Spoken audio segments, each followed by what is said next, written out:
Ողջույն հարգելի հայրենակիցներ, ես ուզում եմ արձագանքել նախորդ ելույթներին։ Իմ նախորդ ելույթում ես հետևյալ պարզ հարցադրումն էի արել, որ 2021-26 թվականների կառավարությունը պլանավորում էր բարձրացնել նվազագույն աշխատավարձը եւ օրինակ էի բերել մանկապարտեզի դաստիարակչուհու, այսպես ասած, կարգավիճակը եւ ով զարմանք իշխանության ներկայացուցիչը եկավ այստեղ եւ գտավ այն օղակը, որի վրա կարելի էր բարթել սեփական մեղավորությունը։ Այսինքն, եթե ես օրինակ բերեի որևէ առողջապահական հաստատությունից, դուք գալու եք այստեղ եւ ասելու եք մեղավորա տնօրենը։ Ոչ, մեղավոր եք դուք, որովհետեւ ձեր ձևավորած կառավարությունը իր խոստումը չի կատարել եւ այստեղից չի հնչեցրել այն պատճառաբանությունը, թե ինչի է ձախողել։ Եվ եթե օրինակ եք բերում եւ ասում եք չեք ուզում միջամտել բիզնեսին, ես ուզում եմ հարցնել, իսկ երբ որ փոքր բիզնեսի հարկերը կրկնապատկում եք, արդյոք դա միջամտություն չէ։ Ինչու պիտի մեր երկրում, օրինակ Վարսահարդարը, ով առավոտյան ժամը 9-ից մինչև երեկոյան 9 ոտքի վրա աշխատում է, չարչարվում է, հարկերը կրկնակի բարձրանան, իսկ ձեր սրտի գործարարները, ովքեր քաղաքական նպատակահարմարությունից, քաղաքական աջակցություն են ցուցաբերում, միլիարդավոր դրամներով հարկերից ազատվեն։ Իհարկե սա անընդունելի է։ Եվ նույն հազարավոր օրինակներ ունենք, օրինակ թոնրատան բիզնես ունեցողները, ովքեր բարիք են ստեղծում, չարչարվում են, նրանց հարկերը կարող եք բարձրացնել։ Իմիջայլոց, հղում անելով նաև համայնքներին, շատ լավ է, որ այդ օրինակը բերել եք։ Ես ուզում եմ հարցնել, իսկ սուբսիդավորում եք համայնքներին, որ օրինակ աշխատավարձները բարձրացնեն։ Իհարկե ոչ։ Դուք ընդհանրապես տեղյակ եք, մեր համայնքները ինչ բյուջեներով են գոյատևում։ Մենք սահմանապահ համայնքներ ունենք խոշորացած, որոնց բյուջեն 1.5 միլիարդ է, 2 միլիարդ է, իրենք մեկ տարվա ընթացքում մի ամբողջ տարի։ Այս գումարով պարտավորվում են աշխատավարձ տրամադրել, ծառայություններ մատուցել, աղբահանություն իրականացնել, սահմանապահ բնակավայրերի խնդիրներ լուծել։ Հարգելի հայրենակիցներ, խնդրում եմ ուշադրություն դարձրեք։ 40,000 բնակչություն ունեցող համայնքի բյուջեն 2-3 միլիարդ է, ազգային ժողովի բյուջեն 5-6 միլիարդ։ 3 ամսվա համար միայն պարգևավճարը 5 միլիարդ դրամ է, իսկ մեր համայնքները սահմանապահ գյուղերով 1.5 միլիարդ, 2 միլիարդ, 3 միլիարդով պետք է կարողանան համայնք պահել։ Անդրադառնամ սուբվենցիոն ծրագրերին, որովհետև շատ հաճախ սիրում եք այս թեմայի մասին խոսել, որ համայնքները սուբվենցիաներ են ստանում, բնականաբար պիտի ասեմ, որ սա 15-16 թվականների լավագույն մոդելներից մեկն էր համայնքների տնտեսական զարգացումը խթանելու համար։ Բայց ինչ է տեղի ունենում, հարգելի հայրենակիցներ, օրինակ նախկինում կառավարության մասնաբաժինը որոշ ոլորտներում ավելի բարձր էր, տարիների ընթացքում մենք տեսնում ենք, որ հիմա այդ մասնաբաժինը նվազում է ու համայնքի պարտավորությունը համաներդրման ավելի է մեծանում։ Մյուս կողմից, ամենախայտառակ բանը, որ տեղի է ունենում,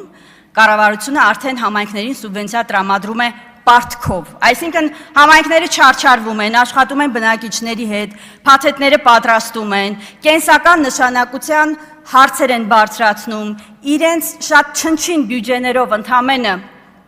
4, 5, 6, չգիտեմ, լավագույն դեպքում 10 ծրագիր են ներկայացնում, կառավարությունն ասում է շատ լավ է, կեսը այս տարի արեք, փող չունենք, կեսը այն մյուս տարի անենք։ Իհարկե, բա պարգևավճարը ով պիտի ստանա։ Համայնքների խոշորացման մասին եմ ուզում ասել, այս ծրագիրը շատ վաղ էր մեկնարկել եւ ես ինքս տարբեր փորձագիտական աշխատանքներ կատարելով բավականին դրական եմ գնահատել, որովհետև իրապես խոշորացումը շատ կարևոր է համայնքների համաչափ զարգացման տեսանկյունից։ Բայց այստեղ էլ դուք բերեցիք մի արատավոր մշակույթ։ Համայնքների խոշորացումը բազմաթիվ համայնքներում դարձրեցիք քաղաքական մահակ, անցանկալի համայնքների ղեկավարներից ազատվելու համար։ Տեղական ժողովրդավարությունը դնելով մի կողմ, առանց քննարկումների, առանց հանրային երկխոսության, առանց բնակիչների հետ աշխատանք տանելու, խոշորացնում եք համայնքները, այնպես ինչպես ձեռնտու է, առանց տեղական առանձնահատկությունները որոշ դեպքերում հաշվի առնելով։ Ուզում եմ անդրադառնալ նաև ապակենտրոնացման քաղաքականությանը։ Արդեն տարիներ շարունակ սեղանի վրա դրված են համայնքների ապակենտրոնացման ուղղված բազում առաջարկներ, որոնք նաև փորձագիտական, այսպես ասած, երկար ուղի են անցել մեր երկրում գործող տարբեր կազմակերպությունների կողմից, բայց տարիներ շարունակ որևէ ծառայություն չի ապակենտրոնացվում, ընդհակառակը, հարգելի հայրենակիցներ, մենք գնում ենք բավականին կոշտ կենտրոնացման, նույն դպրոցների մասով, առողջապահական հիմնարկների մասով, այսինքն ամեն օր այս իշխանությունը խոսում է ժողովրդավարությունից, բայց կենտրոնացնում է ծառայությունները, որոնք հիմնականում նախընտրական շրջանում մենք նաև ականատես եղանք, թե ինչպես այդ բոլոր հաստատությունները որպես վարչական ռեսուրս կենտրոնացվում են եւ օգտագործվում են իշխանության կողմից իշխանությունը վերարտադրելու նպատակով։ Եվ նաև ֆինանսական տեսանկյունից մեր երկրում համայնքների դոտացիան ամբողջ բյուջեի ընդամենը 4%-ն է կազմում։ Այսինքն համայնքները օրինակ տեղական բիզնեսի զարգացման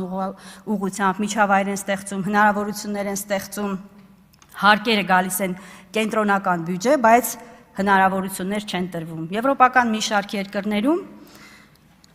համայնքների համար լուրջ հնարավորություններ է ստեղծվում, նաև հարևան Վրաստանում օրինակ փորձառություն կա որոշակի հարկատեսակներից համայնքներին մասհանում անելու համար։ Եվ ըստ էության այնպես է ստացվում, որ փաստորեն մենք շատ փոքր հնարավորություններ ենք տալիս համայնքներին, աղքատ բյուջեներով, ցանկացած հարցում ասում ենք թող համայնքը անի, համայնքի ավականին անի, կազմակերպեն, բայց որևէ գործիքակազմ լրացուցիչ մենք համայնքներին չենք տրամադրում։ Ընդհակառակը, ես ուզում եմ նաև մի